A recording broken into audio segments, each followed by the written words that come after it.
Es muy interesante también en el contexto de la película a nivel cinematográfico, es expresionismo alemán.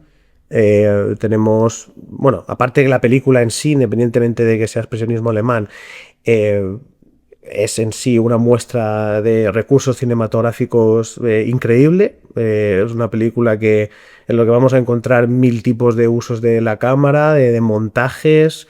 Bueno, está constantemente llena. Se me viene a la cabeza no solamente por superposición de imágenes que se van diluyendo la una encima de la otra,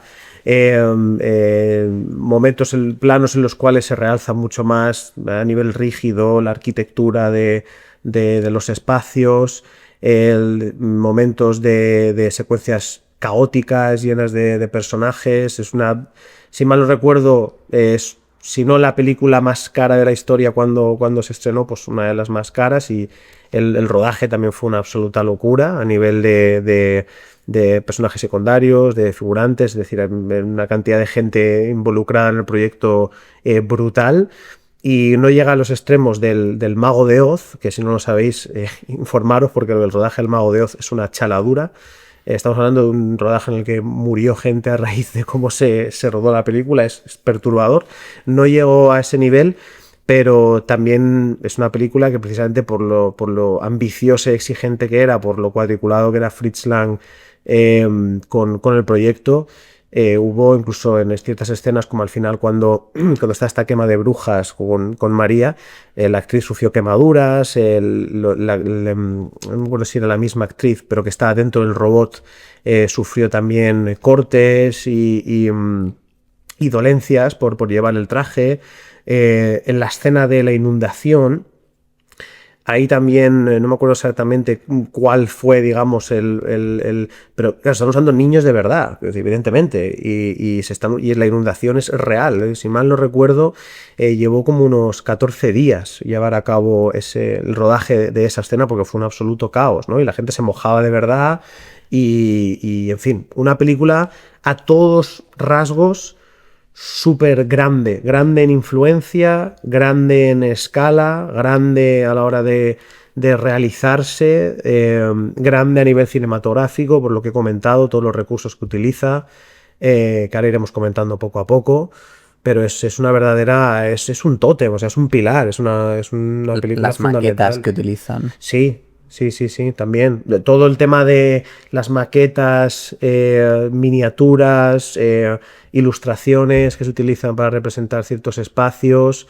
han sido tremendamente influyentes. De hecho, una película que me viene a la cabeza que vi hace no mucho fue la primera de Batman de Tim Burton, que a nivel de cómo presenta la ciudad es heredera directísima Las de de Blade Runner, sobre Metrópolis. todo la última. También, claro, por supuesto, sí, totalmente. O sea que nada, una película, ya digo, Totem totémica, es una película. totémica totalmente. Y has comentado algo muy interesante, ¿no? Has dicho que la película está encuadrada dentro de el expresionismo alemán. Antes de empezar este podcast, igual que acostumbramos a hacer, hemos hablado un poco, hemos discutido sobre la película y tratándose de uno de los clásicos del inicio del cine, hemos comentado cómo se parece ese primer cine al teatro. Es decir, el hecho de tratarse de cine mudo hace que el peso de las... Bien sabemos que en el teatro pues sí que los personajes hablan, por supuesto, pero en el teatro, dado que muchos de los espectadores están lejos, hay que sobrerepresentar los movimientos porque no se ven bien los gestos, etcétera, ¿no? Y ese mismo lenguaje, incluso yo diría que más exacerbado, aún para suplir esa carencia de diálogos con sonido,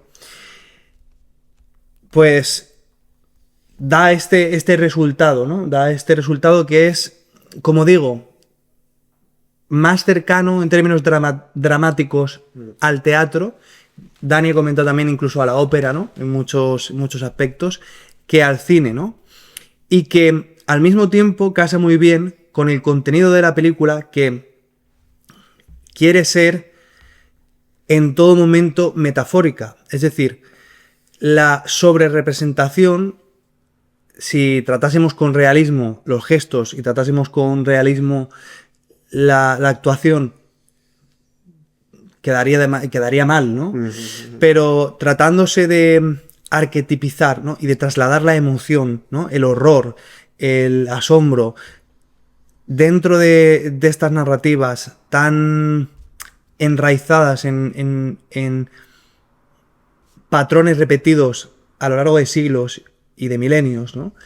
Pues logra encauzar muy bien, no sé si me estoy explicando, logra representar dentro de esa exageración, no queda en absoluto ridículo, ni queda en absoluto...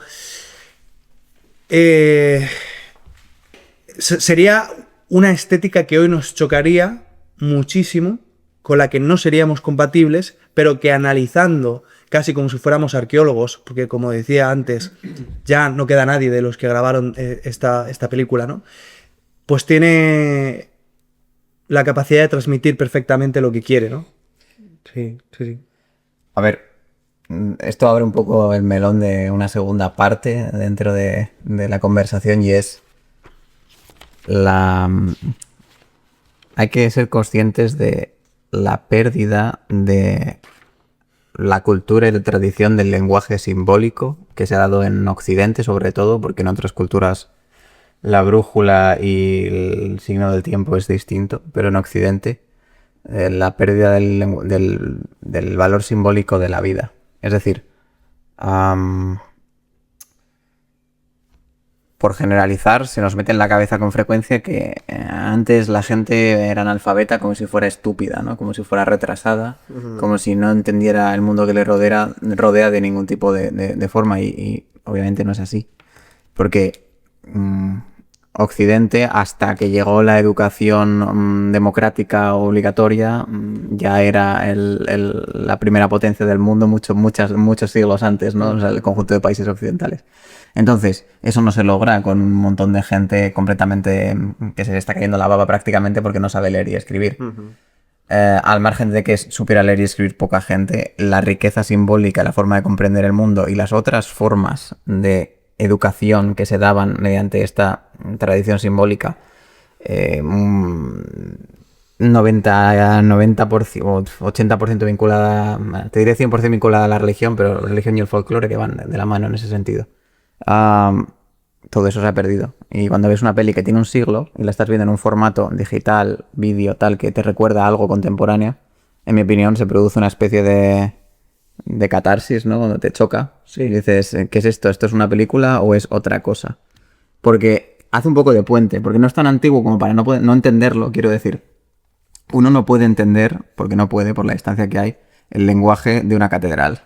Puedes llegar y decir, caray, qué impacto, o da igual, o de la Alhambra, o de lo que sea. Pues caray, qué impacto, ¿no? Pero no eres capaz de entender toda la riqueza simbólica de los detalles de las gárgolas de no sé qué catedral, o de cuando es la catedral de Toledo y ves el coro, ¿no? Y lo que eso representaría para una persona del siglo X. Quiero decir, esa persona de ese siglo concreto tenía ese bagaje cultural para entenderlo, por eso se hacían de ese modo, porque a las catedrales, en según qué fechas, iba todo el mundo. O sea, quiero decir, hay ciertas cosas que a la gente le encanta decir el término democrático, ¿no? Para decir, pero bueno, la cultura era democrática en ese sentido, en el sentido de que había una cultura hecha, sobre todo expresada en la arquitectura, que estaba hecha pues para la gente, porque las ciudades tenían, o sea, un uso cotidiano. Pero ya no, o sea, todo estaba explicado por una serie de fenómenos, con algunos con mayor acierto que las explicaciones actuales y otros con menor, está claro, pero que había una forma de comprender el mundo que era válida y que era homologable y estandarizable, por así decirlo. Por eso hablamos de cultura europea, si se quiere, o cristiana, ¿no? Porque si no hubiera un lenguaje compartido simbólico, pues no seríamos una cultura, seríamos otra cosa. Por lo mismo que no somos la misma cultura que los pueblos del África subsahariana, por decir algo, pues es por esto. Y hoy en día parece que... no sé, desde la implantación del sistema métrico decimal, por hacer un poco la comparación un poco a brocha gorda, ¿no? Parece que nos hemos llevado eso a todos los niveles, ¿no? Y como si no lo puedo calcular, medir y ponerlo un año y poner un valor, no tiene ninguna validez.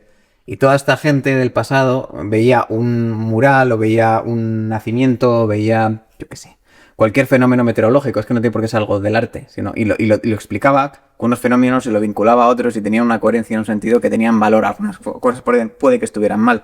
Y aunque estuvieran mal, podían tener un sentido social correcto. Entonces, volviendo a la película, esta película hace un poco de puente entre ese viejo mundo y el actual, en mi opinión, porque por eso bebe tanto del teatro, del histrionismo, ¿no? De las formas, no sé, de esa tradición un poco... toda la filosofía que tiene detrás, en mi opinión, ya es moderna, porque ya es una Alemania moderna, ¿no? Es que luego preñará el nazismo y preñará la Alemania contemporánea. Pero... El puente que hace con la naturaleza simbólica del hombre y la riqueza de ese lenguaje es para mí uno de los mayores regalos de esta peli, por lo que merece la pena verla. Sí, no, totalmente. O sea, quiero decir, eso hay que tenerlo 100% en cuenta. La distancia justo de ese punto ahí en el que está en el tiempo, lo que tú dices, está suficientemente lejos, pero suficientemente cerca como para que se pueda entender a X niveles, pero que haya otros que responden a un mundo que evidentemente ya pilla muy lejos. Yo, además para matizar también, además de que sí, por supuesto, bebe mucho del teatro y demás, también yo creo que hay un punto en la película, no solamente por por la propia corriente de expresionismo alemán, que es en sí especialmente dramática y exagerada, es decir, además de la herencia teatral, es en sí una decisión y una corriente de expresión cinematográfica que es especialmente dramática. Es decir, independientemente de la herencia teatral, es así, quiero decir, no solamente es en las propias interpretaciones, la exageración de los movimientos corporales, las expresiones faciales, sino el propio lenguaje cinematográfico es muy dramático en términos generales.